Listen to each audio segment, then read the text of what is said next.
Cynthia Cooper-Dyke, Cheryl Swoops, and Tina Thompson. Ladies and gentlemen, Teresa Weatherspoon.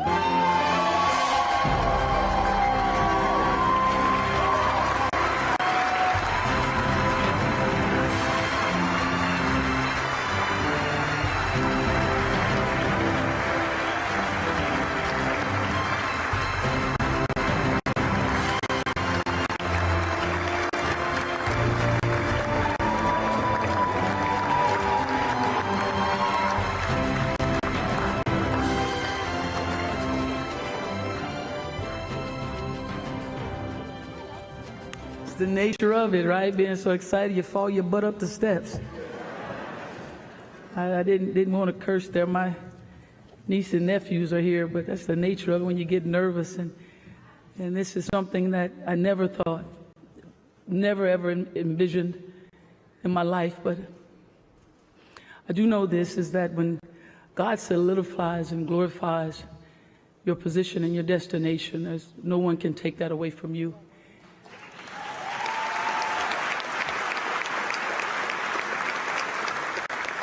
I'm so thankful to God that He actually knows my name.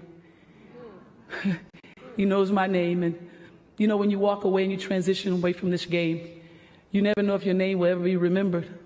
But tonight, God has shown me that this game will forever remember my name.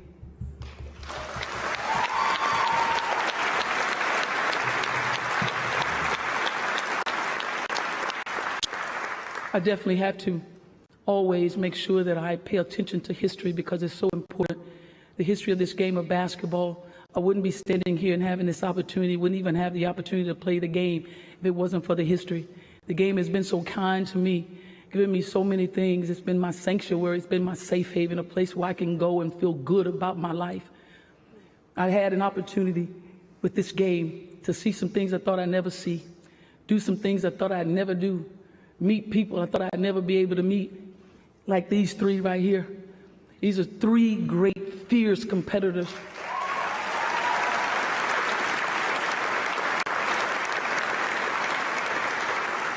Not only are they great, fierce competitors, they're my friends. I had an opportunity to talk to them, and I'm so thankful to you all for just welcoming me in to the hall tonight because it's so special. But I had a chance to just speak to each one of them for them to tell me, what is this going to be like? Because it was very difficult for me and emotional for me. And they just said, be yourself. Be who you are. And that's important to me. They would take time out to do that for me. They are great friends of mine. Great friends of mine. But just know this. And I want you guys to know this tonight. Look at me while I say it. I'm still salty about those 3 championships that we gave you.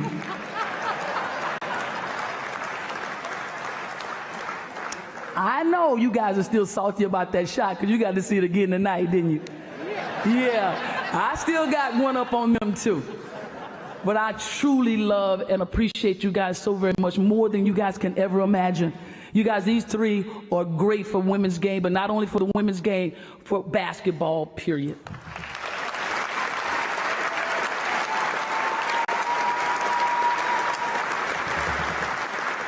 I want to make sure that I thank the hall, the organizing committee, and Mr. DeLeva, Mr. Lambert, and of course, Ms. Fran. You guys have been absolutely awesome. I appreciate this entire week. It has been more than you can ever imagine. My emotions have been flying from one side to the other, and I am definitely going to be me up here. I don't have anything rolling. I want you guys to know ain't nothing rolling up there for me. So I want you guys to know that. So I just want to speak from my heart of what I feel and how things have happened for me in my life. Because I'm telling you, this game has given me a great opportunity to do some wonderful things. I have 2 coaches here with me from high school that coached me, and they have absolutely sharing this night with me. They're celebrating this night, Coach Ricketson and Coach Swindell. Coach Ricketson, as an 8th grader, she looked at me and she said, you know, I want you to practice with my varsity team. Gave me a chance to practice with that varsity team, and she always said to me, she said, you know, you can play with anybody. And I thank you for believing in me. I thank you for when we ran, you ran. When we were lifting, you lifted. When we were sweating, you were sweating. That is a great example of a coach to be, and I appreciate you being that example for me.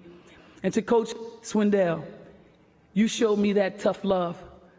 Man, she's the coach who kicked me off the team. Those are the 3 longest days of my life. My mom had to get me back on the team. There was nothing I could do to get back on that team. My mother got me back on the team. But when you talk about teaching me accountability, you taught me. Responsibility, you taught me. Leadership, you taught me how to lead. And if I have to do that all over again with you, Coach, I would, because that lesson was major for me as I moved forward in this game. I thank you and I love you for life, Coach.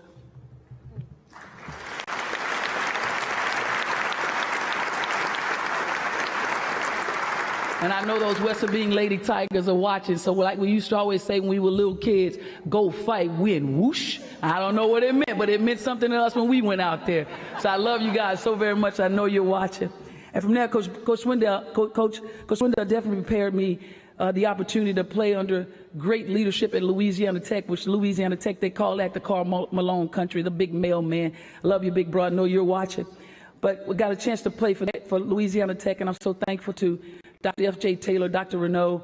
Thank you for that opportunity. And then Coach Hogue, of course, and Coach Blair. Coach Hogue, her name is spelled H-O-G-G. And when they came to come and watch me, she still tells this story to this day. They came recruiting me, and she said that she was pulled over by an officer, and he was Officer P-I-G-G. I don't know if that's true, but that's what she said. I don't know how true that is, but that's what she told me. But I'm so thankful that they put me in front of one of the greatest coaches to ever do it, and that's Coach Leon Barmore. I thank you for teaching me to be disciplined. I thank you for teaching me to be a better basketball player, a greater person, but even a great coach. I know you're watching. Coach Barmore, I love you, and I appreciate everything about you. Thank you, Coach Barmore.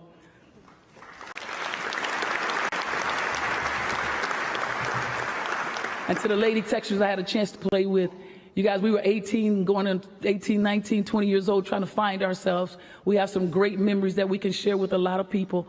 I appreciate every one of you guys, and I love you, and you know who you are. You guys, I love you tremendously. And from there, there was an ultimate dream of mine, and that was to be an Olympian. And that was the only thing we really had at the time. We didn't have the WNBA. It was to be an Olympian. I got a chance to play on USA Basketball, and I thank USA Basketball for giving me the opportunity to experience being an Olympian, but also to be able to represent this country. Thank you.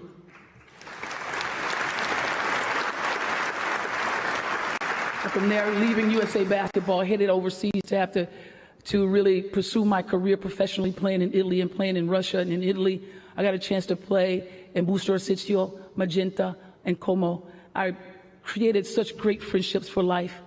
Grazie tutte e vi amo. And playing in Russia, I played with an amazing organization, Central Sport Club of Army, CSKA. Spasiba, ya vas, Zeklablu. I guess you guys see I learned a little bit of the language, huh? And then from there, we go to the WNBA. What an amazing experience. The WNBA, we affectionately call it the W. Thank you to I'm telling you, when we give our thanks, we really give our thanks to Mr. David Stern, Mr. Adam Silver. Yes, yes, yes. To Val Ackerman, Donna Oringer, and all the presidents who followed, and of course, Renee Brown. We appreciate that vision, because with that vision, you gave us a chance to come back and play in America. And then being allocated to play for New York City. No better place for this fire right here to play in New York City. I love New York City. I love for the acceptance for being able to play there, but also playing with the team that had a chance to play for. I thank Mr. Dolan for giving us a home. I thank Carol Blazejowski, who's here today, the Blaze. I thank you for giving me an opportunity, Blaze, and for trusting me to run your basketball club. And I'd like to also thank Isaiah Thomas, who is here. Isaiah Thomas, you know how much I love you. I appreciate you, your words, your kindness, everything that you ever said to me is right here forever. I appreciate you. I appreciate Kristen Bernard for bringing me back into the fold. And our current COO, Kia Clark, I appreciate you. And our new ownership, as well as Mr. Joe Tsai and Ali Weisberg, we appreciate you and your commitment to our Liberty fans and to our club itself. And playing with those Liberty girls, I had a chance to play with them. Of course, we played against them. They know all the girls. I don't have to call them. You know them. You know them very well. But those girls I had a chance to play with, they were my teammates, but they were more than my teammates. They were my sisters. It was a sisterhood. They were my friends and my friends for life. I love every one of you guys, and you know how dear you are to me. And if you ever call on me, you know I'm here. I appreciate you, because this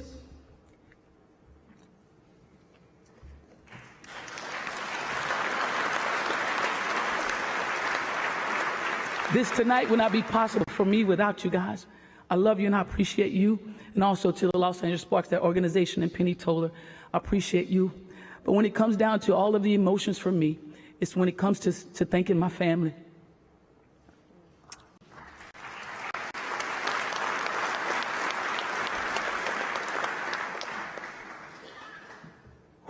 And they're here to celebrate with me tonight. Is my oldest brother, Charles Sr., my sister Diana, my sister Carolyn, my sister Denise, and my brother Mike.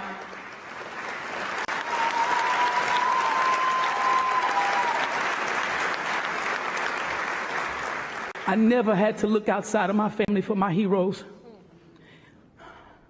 You guys were the example for me to follow. I'm the baby of those right there. I'm the baby of 6. So I was well protected, well watched over. And I hope that you know that everything about you I watched. I took it from you. I took your perseverance. I took your consistency. I took your dedication. I took your determination. I took it and I ran with it. And I hope that I made you tremendously proud. We've gone through a lot together. We've done a lot together. We fought together. Tonight, we go in together.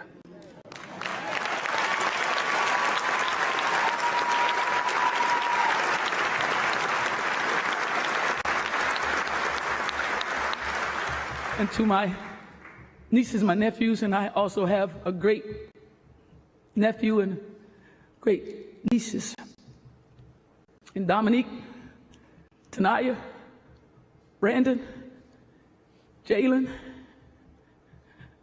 London, little Anthony, and big Anthony above. I hope that I've been the greatest auntie that you could ever have.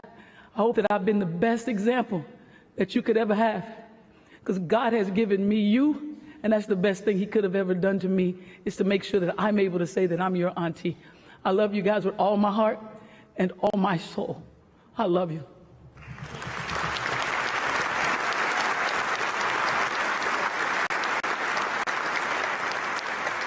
To my mom, my dad, to my parents,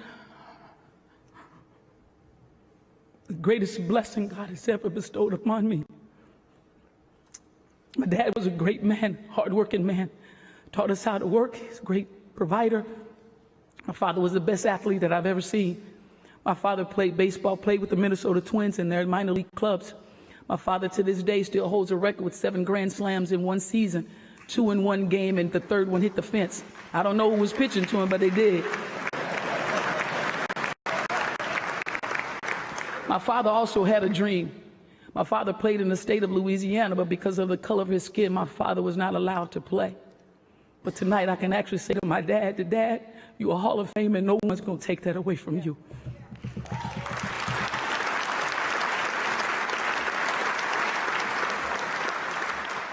To my dear mommy,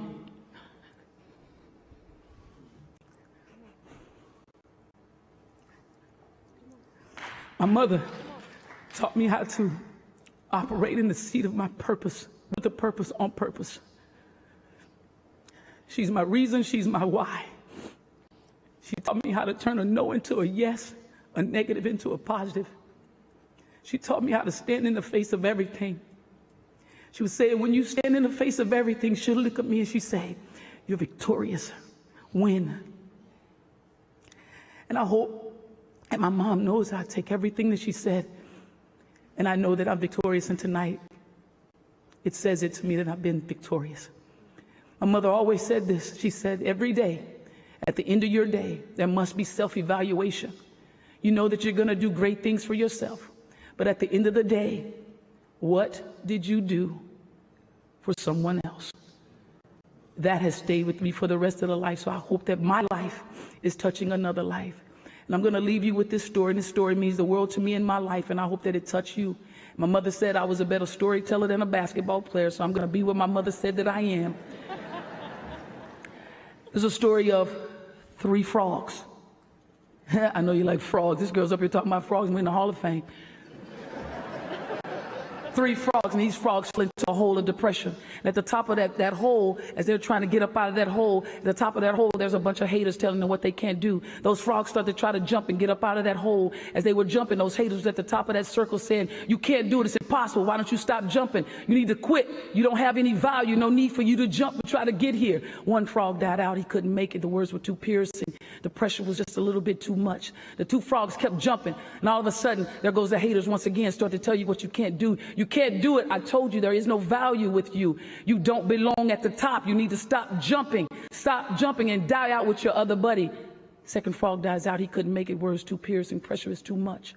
All of a sudden, the third one is jumping. He's jumping. He's jumping, trying to get to the top. Haters are telling him, why don't you die off with the third one, with the other ones? Why don't you be the third one to die off? You can't make it up here. It's impossible. We're going to sit here and we're going to wait, but you can't do it. It's impossible. You need to stop. You're not worthy. That frog kept jumping. All of a sudden, boom, he springs, he gets to the top. They're looking at that frog and say, man, how did you do that? That's impossible. How did that happen? The frog was deaf.